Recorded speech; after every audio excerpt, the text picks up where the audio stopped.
Bureau of Internal Revenue naglungsad ng one-time tax abatement program para sa mga micro taxpayers.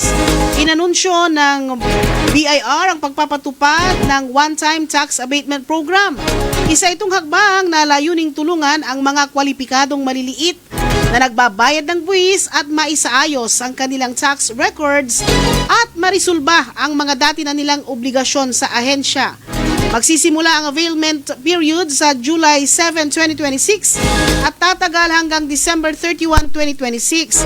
Hinikayat ng BIR ang lahat ng mga kwalipikadong micro taxpayers na samantalahin ang programang ito upang makapagsimula muli ng maayos at makasunod sa mga umiiral na regulasyon sa pagbubuwis.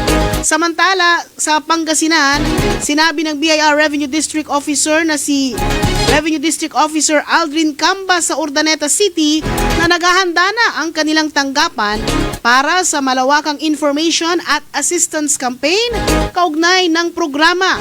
Nakaantabay di umano ang kanilang mga tauhan upang hikayatin at gabayan ang mga kwalipikadong taxpayers sa kanilang nasasakupan.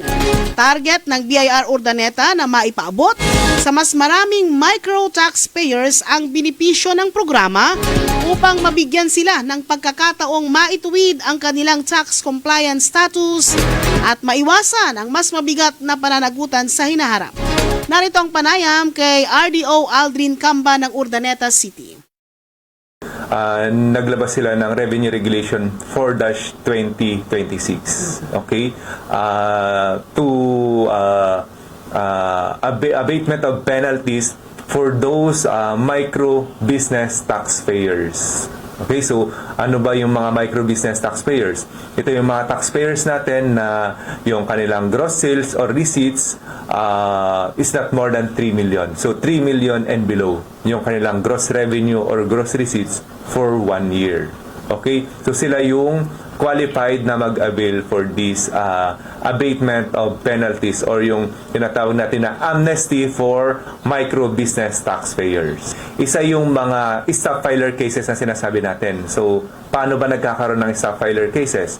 Ito yung mga mandatory na required returns na kailangang i-file pero minsan nakakaligtaan.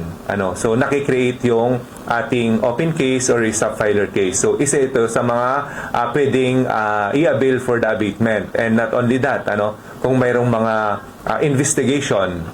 Okay, kung may mga investigation sila and naging delinquent, okay? Naging delinquent sila. So, pwede rin nilang i-avail ito yung one-time abatement ng penalties. So, with this, parang mabubura lahat yung kanilang mga penalties, mga tax liability, yung kanilang mga stop filer cases by paying yung ating one-time pay na abatement. Is kumbaga ma-wipe out na lahat yung kanilang mga stop filer cases, yung kanilang mga tax liability for that December 31, 2025 and prior years. Yung mga nag-a-apply ng foreclosure of business. Tama yung sabi mo. Nag-close na yung business, ang alam nila is hindi na kailangang asikasuhin pa dito sa BIR. So, naipon, na-accumulate yung kanilang mga stop filer cases or yung mga open cases. Now, di ba? Kung naipon, medyo marami yon. So now, ito na yung pagkakataon para malinisan. Okay? Para formally na ma-close na yung kanilang business registration.